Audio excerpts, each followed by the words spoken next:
ॐ निधाय हृदि विश्वेशं विधाय गुरुवन्दनं बालानां सुखबोधाय क्रियते तर्कसङ्ग्रहः शङ्करं शङ्कराचार्यं केशवं बादरायणं सूत्रभाष्यकृतौ वन्दे भगवन्तौ पुनः पुनः ईश्वरो गुरुरात्मेति मूर्तिभेदविभागिने व्योमवद्व्याप्तदेहाय दक्षिणामूर्तये नमः।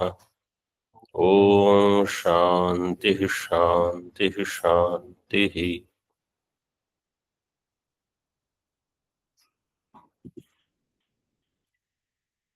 किरणावली टीका में हम देख रहे हैं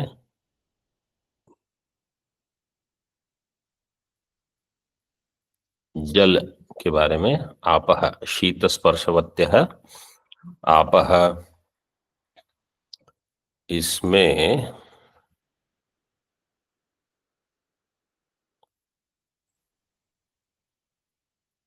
जाति गृहित लक्षण किया। उत्पन्न विनष्टे, दीपिका में हमने देखा, उत्पन्न विनष्टे जले अव्याप्ति वारणाय शीत स्पर्श समानाधिकरण द्रव्यत्व अपर जातिमत्व, ये अपाम का लक्षण किया।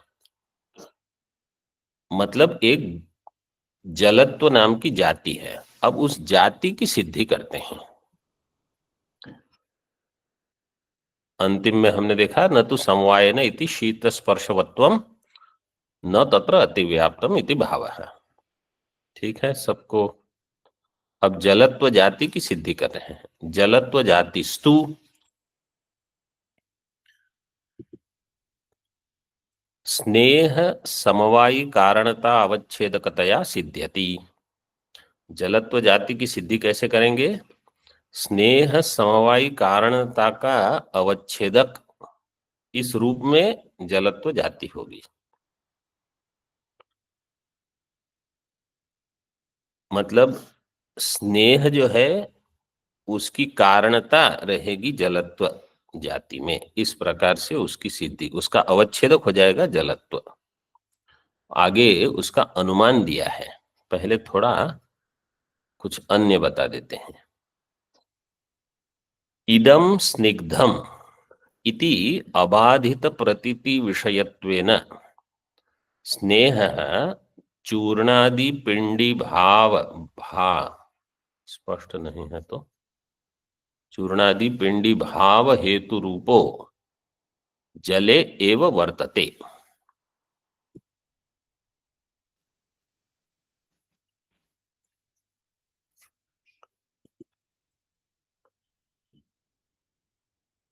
इदम स्निग्धम, किसी चीज को जब हम कहेंगे इदम स्निग्धम, ये अबाधित प्रतीति जब होगी, अबाधित प्रतीति विषयत्वेन स्नेह चूर्णादि पिंडी भाव हेतु। चूर्ण जैसे बिल्कुल जो रेत होती है, बालू बिल्कुल चूर्ण होता है, उसको जब जल के साथ मिश्रित करते हो तो पिंडी भाव को प्राप्त करता है। तो वहां जो उसका हेतु है वो है स्नेह। चूर्णादि पिंडी भाव हेतु रूपो स्नेह, ये जल में है। जले एवं वर्तते, जब हमारा शरीर भी उस स्नेह के कारण ही पकड़ के रखा हुआ है, नहीं तो ये भी ऐसे बिखर जाता, पूरा हवा में उड़ते रहता।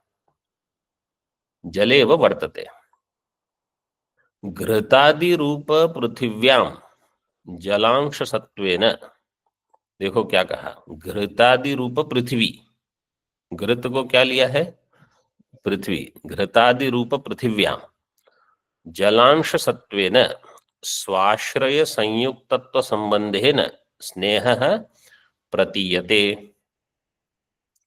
घृतादि रूप पृथ्वी में भी एक जल का अंश है, उसके कारण वहां स्नेह दिखता है। मतलब स्नेह केवल जल में है, अन्य कहीं अगर दिख रहा है तो वो जल से संयुक्त होकर वहां स्नेह की प्रतीति हो रही है।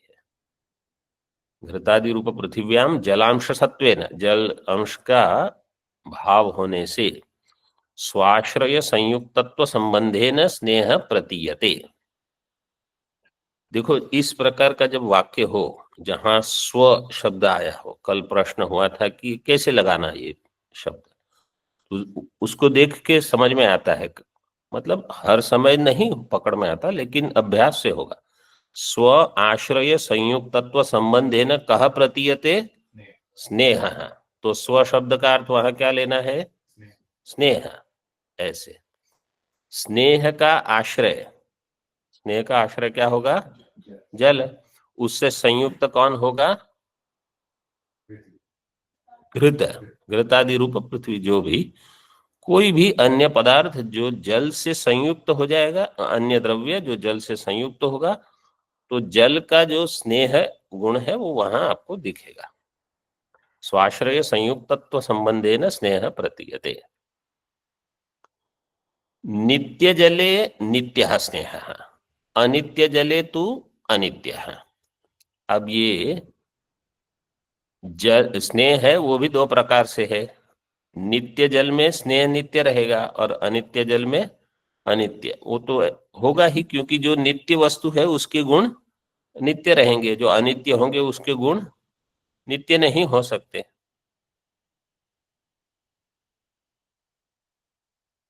जो गंगा किनारे अपनी एक घास फूस की झोपड़ी बना के रहता है, कुटिया, वो कहेगा कि मेरा नित्य स्थान है। अब वो नित्य स्थान गंगा में जब बाढ़ आएगी तो ना वो स्थान नित्य रहेगा ना आप नित्य रहोगे, सब चला जाएगा। अनित्य जले तो अनित्य। अब इसका अनुमान देते हैं। तथा च समवाय संबंधावच्छिन्न जन्य स्नेहत्वावच्छिन्न जन्य स्नेहनिष्ठ कार्यता निरूपित तादात्म्य संबंध आवच्छिन्न जन्य जलनिष्ठ कारणता किंचित धर्मावच्छिन्ना कारणतात्वात् इति अनुमानेन जन्य जलत्वे जातित्व सिद्धौ। यहां तक देखो पहले, ये अनुमान किसकी सिद्धि कर रहा है? जन्य जलत्वे जातित्व की सिद्धि करेगा।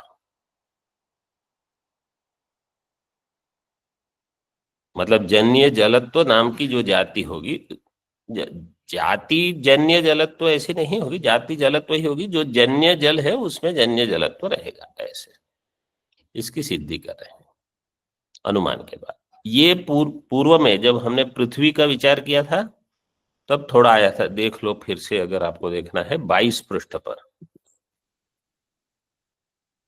22 पेज नंबर, इसमें किरणावली में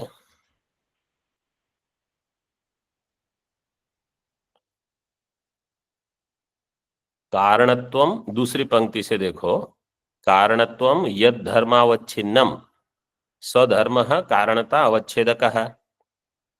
वहां स्नेह के बदले गंध को लिया था, बाकी सब समान है, लेकिन वहां इस रूप में नहीं दिया था जैसे अभी हमको बता रहे हैं। तो कारणत्वम यद धर्मावच्छिन्नम सधर्म कारणता अवच्छेदक यथा गंध कारणत्वम पृथ्वीत्वावच्छिन्नम सह पृथ्वीत्व धर्म कारणता अवच्छेदक। पृथ्वी हो गई कारण और गंध हो जाएगा कार्य, तो पृथ्वीत्वावच्छिन्न जो होगा वो हो जाएगा धर्म कारणता का अवच्छेदक। तो इसलिए दिया सह पृथ्वीत्व धर्म कारणता अवच्छेदक। फिर नियम दे दिया, यो धर्मो यस्य अवच्छेदक स तद्धर्मावच्छिन्न। जो धर्म जिसका अवच्छेदक होगा वह उस धर्म से अवच्छिन्न होगा।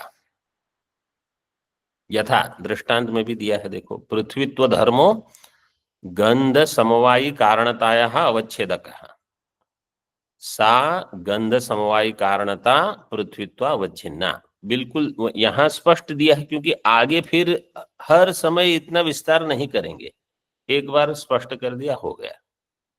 तो जो पृथ्वीत्व धर्म है वो गंध समवायी कारणता का अवच्छेदक होगा। गंध समवायी कारणता का अवच्छेदक का अर्थ क्या है?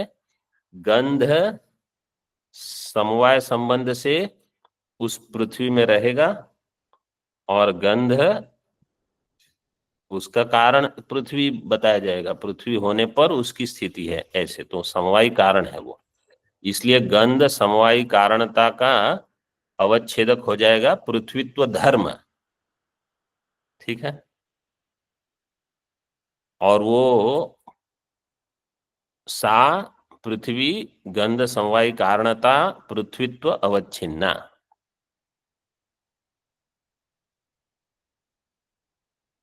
सा गंध समवायी कारणता पृथ्वीत्व अवच्छिन्ना। सा का अर्थ दिया है गंध समवायी कारणता, गंध समवायी कारणता पृथ्वीत्व से अवच्छिन्न। पृथ्वी भी ले सकते हो, उसको भी पृथ्वीत्व अवच्छेदक हो जाएगा। फिर कहा या कारणता, देखो वही अनुमानम दिया है, गंध समवाय कारणता किंचित धर्मावच्छिन्ना कारणतात्वात्, या कारणता सा किंचित धर्मावच्छिन्ना। क्यों? निरवच्छिन्न कारणताया असंभवात्, तो जो भी कारणता होगी वो किसी न किसी धर्म से अवच्छिन्न ही होगी। यहां वो धर्म पृथ्वीत्व है। दूसरा क्या बताते हैं, आरंभ में वो धर्म कहेंगे, फिर उस धर्म में जाति का लक्षण घट जाने से उस धर्म को जाति कहा जाएगा। जाति का लक्षण क्या है? नित्यत्व सति, हाँ, नित्यत्व सति अनेक समवेतत्वम, जो नित्य है और जो अनेक में समवेत है।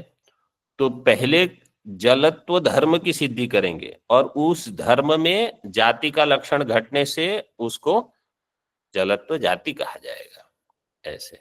इसलिए आरंभ में कहा जलत्व जातिस्तु स्नेह समवायी कारणता अवच्छेदकतया सिद्ध्यति।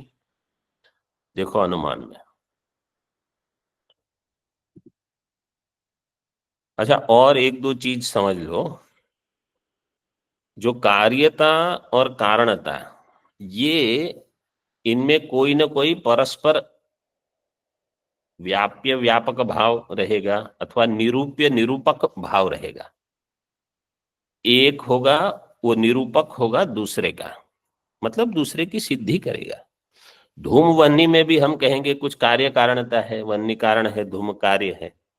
इसी प्रकार यहां भी स्नेह में कार्यता और जल में कारणता, उसका निरूपक निरूप्य भाव, ये एक होता है, एक चीज। दूसरा कार्यता और कारणता, वहां कोई ना कोई संबंध होगा। जब जब कार्यता कारणता होगी वो किसी न किसी संबंध के साथ होगी और किसी न किसी अवच्छेदक के साथ होगी। अवच्छेदक क्या करेगा, उसको सीमित, अवच्छेदक का अर्थ है उसको सीमित करना। किसी ने प्रश्न पूछा था, समझिए अवच्छेदक का अर्थ समझाइए थोड़ा। अवच्छेदक मतलब उसको सीमित कर देगा। जैसे आकाश तो सर्वव्यापी है, ये कमरा उसका अवच्छेदक हो, मतलब अब आकाश केवल मठावच्छिन्न आकाश, यहाँ घट होगा तो घटा, वो उसका अवच्छेदक हो गया। जैसे हम वेदांत में भी ये शब्द का प्रयोग करते हैं, अंतःकरणावच्छिन्न चैतन्य, तो उसका अर्थ यही है। ठीक है, अब इस पंक्ति को देखो।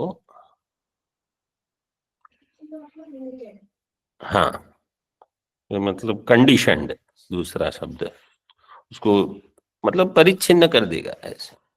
समवाय संबंध अवच्छिन्न जन्य स्नेहत्व, तो अभी जन्य स्नेह को लेकर केवल विचार कर रहे हैं। जन्य स्नेह किसमें होगा? अनित्य जल में, जो जल भी जन्य है। जन्य स्नेहत्व अवच्छिन्न जन्य स्नेह निष्ठ कार्यता, तो अब वो रहेगी जन्य स्नेह में एक कार्यता, जन्य स्नेह निष्ठ कार्यता, निरूपित तादात्म्य संबंधावच्छिन्न जन्य जल निष्ठ कारणता।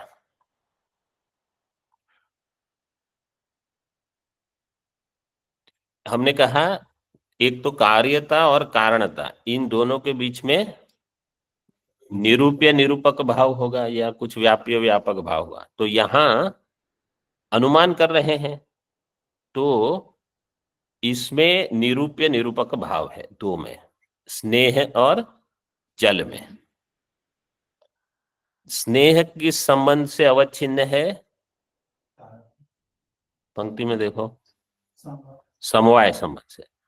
समवाय संबंध अवच्छिन्न जन्य स्नेहत्व, और वहां स्नेहनिष्ठ कार्यता है वो।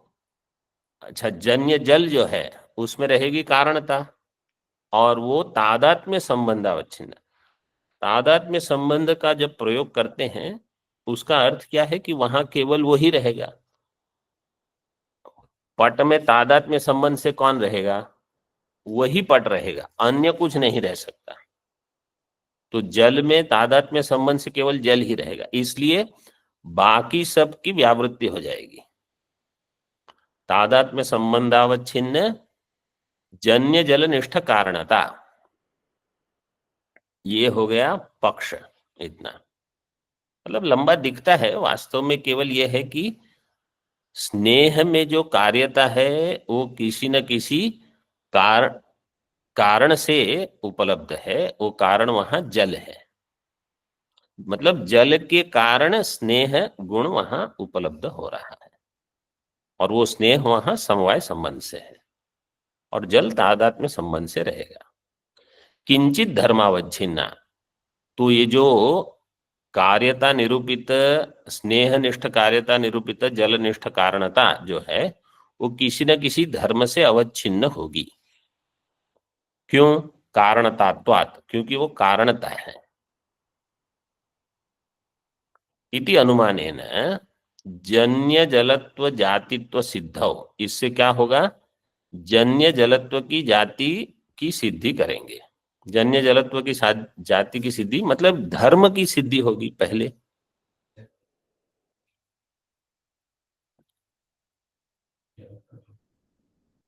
जन्य जलत्व में एक जाति रहेगी, वो जाति वास्तव में तो यहाँ पहले धर्म की ही सिद्धि कर रहे हैं। किंचित धर्मावच्छिन्ना कहा है साध्य में, तो एक धर्म रहेगा जो जन्य जलत्व में रहेगा। जन्य जलत्व जातित्व सिद्ध हो। फिर और एक अनुमान करते हैं, ततः, मतलब जन्य जल में भी एक जाति है, और नित्य जल में भी एक जाति। नित्य जल के लिए फिर नित्य विशेषण नहीं दिया, केवल जल ही कह दिया है।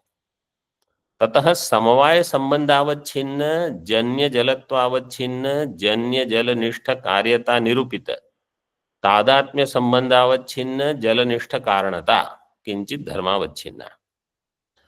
तो पहले समवाय संबंध से देखो, पहले समवाय संबंध से स्नेह और तादात्म्य संबंध से जन्य जल, ऐसे कहा। तो जन्य जल का उसमें स्नेह समवाय संबंध से रहेगा, जन्य स्नेह। अब क्या बता रहे हैं? समवाय संबंधावच्छिन्न जन्य जल, जन्य जलत्वावच्छिन्न। जन्य जल मतलब जल का द्व्यणुक त्रिणुक ये जो भी होंगे वो कहाँ रहेंगे? जैसे घट कहाँ रहता है? कपाल में, मतलब उसके अवयव में। अवयवी कहाँ रहेगा? उसके अवयव में। तो यहाँ जो जन्य जल होगा वो कहाँ होगा?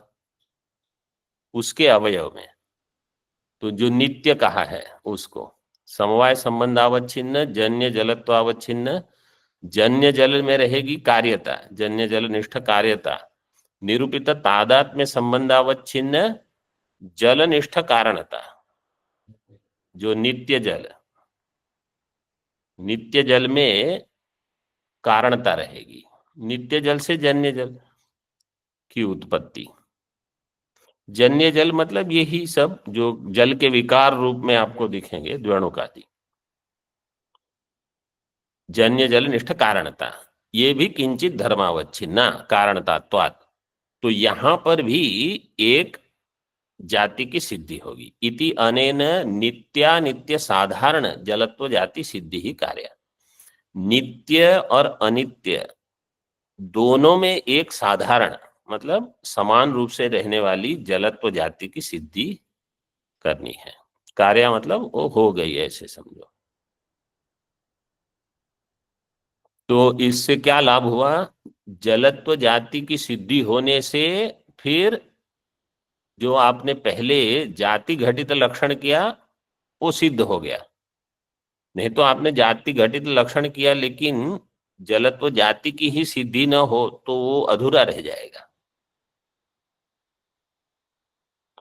मतलब मैं अगर वाक्य प्रयोग करता रहूं कि यहाँ देवदत्त आएगा और देवदत्त से हम बात करेंगे और देवदत्त भोजन करेगा, तो देवदत्त नाम की व्यक्ति ही सिद्ध न हो तो पूरा शब्द व्यवहार का कोई अर्थ नहीं रहेगा। फिर वंध्यापुत्र ऐसे। ताहा आपह, ये ताहा मूल में दिया है, ताहा द्विविधा। शीत स्पर्शवत्य आप है उसके बाद दिया है ताह द्विविधा। मिला सबको? कहां से है ये ताहा? पूर्व पृष्ठ पर देखो, 25 पृष्ठ में मूल में शीत स्पर्शवत्य आप है, फिर ताह, वो ताह मतलब आप है नित्या अनित्या दो प्रकार से। दीपिकायाम पूर्वरीत्या, अब दीपिका में देखो, अन्यत सर्वम पूर्वरीत्या व्याख्येयम, बाकी सब जैसे पृथ्वी में व्याख्या की थी इसी प्रकार। तो अभी फिर से सब व्याख्या नहीं करेंगे, थोड़ी कुछ कर देते हैं। नित्यत्वम, नित्यत्वम क्या है? ध्वंसा प्रतियोगित्वे सति प्राग भाव अप्रतियोगित्वम, ध्वंसा प्रतियोगित्वे सति प्राग भावा प्रतियोगित्वम। पूर्व में कैसे कहा था?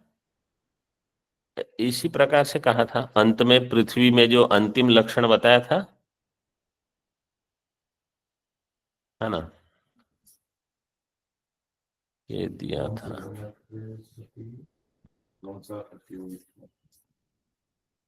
कौन से पृष्ठ पर दिया था? 23।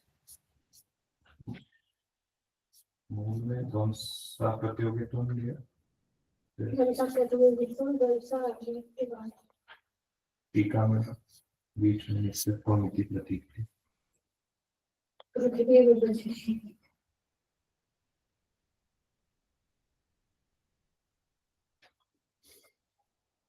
नहीं,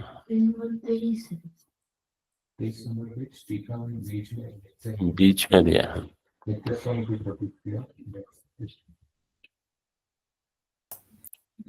नित्यत्वम की वो चिन्ह की जो पंक्ति है स्वामी जी, उसमें प्रतियोगित्वम ध्वंसे अतिव्याप्ति तथा ध्वंस भिन्नत्वे सति ध्वंसा प्रतियोगित्वम अथवा पृथ्वी ध्वंस प्रतियोगित्व प्रागभाव प्रतियोगित्व अन्यतरत्वम, ये तो अनित्यत्व है।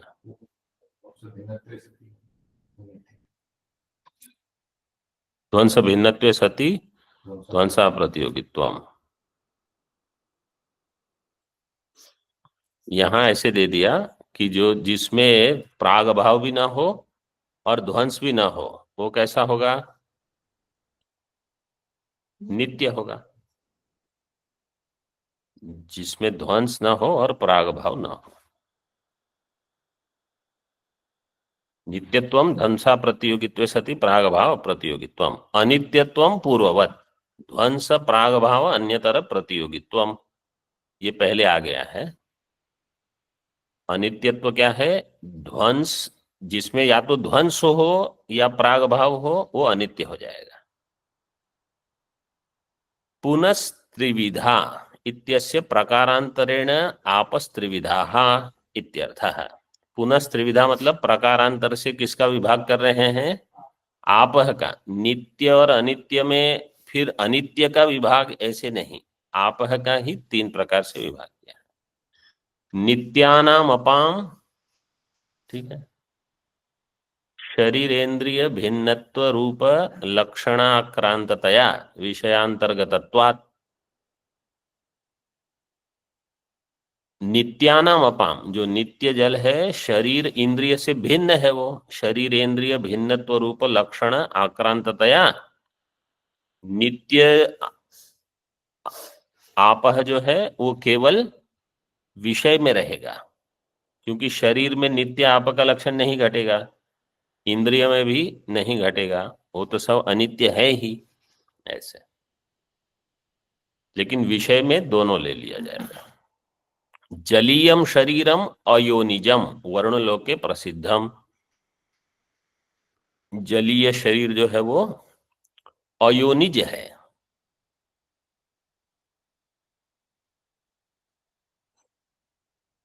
मतलब उसका कोई माता पिता के साथ संसर्ग होकर उत्पन्न हो ऐसा नहीं है। अयोनिजम वर्णलोके प्रसिद्ध।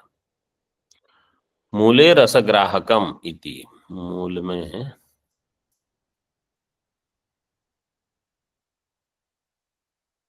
इंद्रियम रसग्राहकम रसनम जिह्वाग्रवर्ती, ऐसे दिया है मूल में।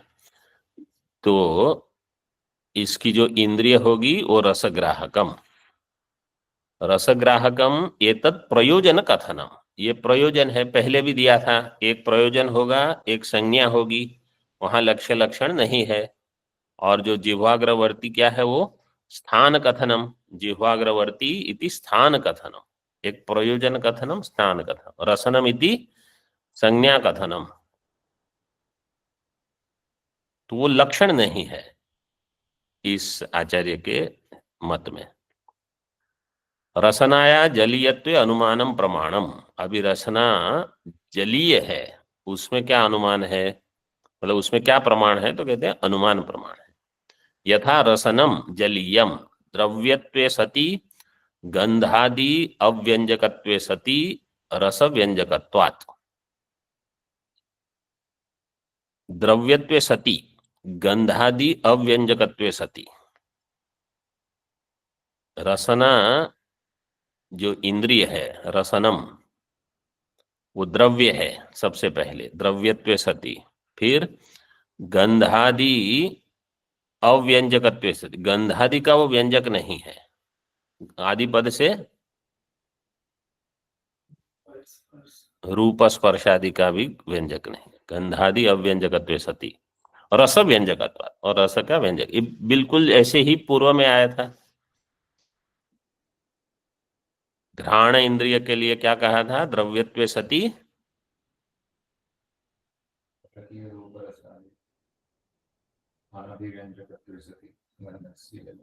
हाँ, परकीय रूप रसादि अव्यंजकत्वे सति गंधस्य एव व्यंजकत्व। सक्तु रस व्यंजक जलवत, सक्तु रस, अच्छा हाँ, पूर्व में वो आया था पिछले इसमें, केसर गोघृत ऐसे आया था ना, गंध, केसर नाम की गाय है, गो की एक जाति है केसर, गुजरात में उपलब्ध है, तो वहां फिर उसका जो घृत, मतलब हम सोच रहे थे केसर उसमें कुछ मिला हो, गाय की ही एक जाति का नाम केसर है। जैसे एक आम होता है केसर, वो तो पता ही होगा, वहां गुजरात में एक आम भी आता है, वो भी केसर नाम है उसका। ऐसे गौ की भी एक जाति है केसर जाति, उसका घृत। यहाँ कहा सक्तु रस व्यंजक जलवत, सक्तु, सक्तु रस क्या होगा, सत्तु, लेकिन यहाँ तो ककार भी दिया, अच्छा सक्तु भी बोलते हैं उसको, सक्तु रस व्यंजक जल है। सत्तू पाउडर जैसा रहता है, उसको मिला के गरम करके, वो सब दाल का चूरा रहता है वास्तव में, हाँ चने का, सब लोग खाते हैं। सत्तू रस व्यंजक जलवत, तो दृष्टांत जो है उसमें हेतु रहेगा द्रव्यत्वे सति गंधादि अव्यंजकत्वे सति रस व्यंजकत्वम, क्योंकि वो रस व्यंजक है, और उसमें साध्य जलीयम, वो भी जल का ही, मतलब जो रस व्यंजक जल होगा वो जल रूप है। इसके लिए जलीय, जलवत दिया है दृष्टांत में, तो जो जल है।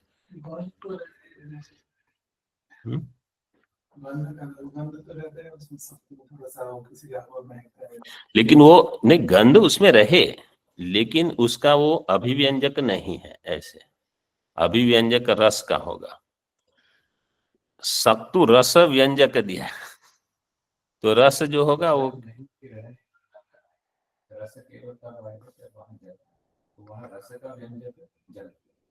हाँ, रस का व्यंजक जल हो, गंध हो न हो, उसकी अभिव्यक्ति रसनेन्द्रिय से नहीं होगी, तो हमको अब केवल उसी की सिद्धि करनी। इसी प्रकार रसनम, ये भी द्रव्य है, गंधादि का अव्यंजक होने पर रस का व्यंजक है, वो भी जलीय है।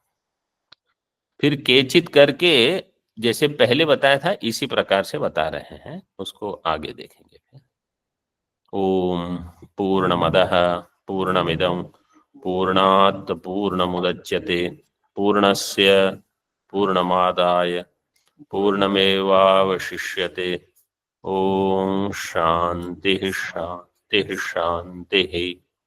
शंकरं शंकराचार्यं केशवं बादरायणं सूत्रभाष्यकृतौ वन्दे भगवन्तौ पुनः पुनः। ईश्वरो गुरुरात्मेति मूर्तिभेदविभागिने व्योमवद्व्याप्तदेहाय दक्षिणामूर्तये नमः। ओम शांति शांति शांति।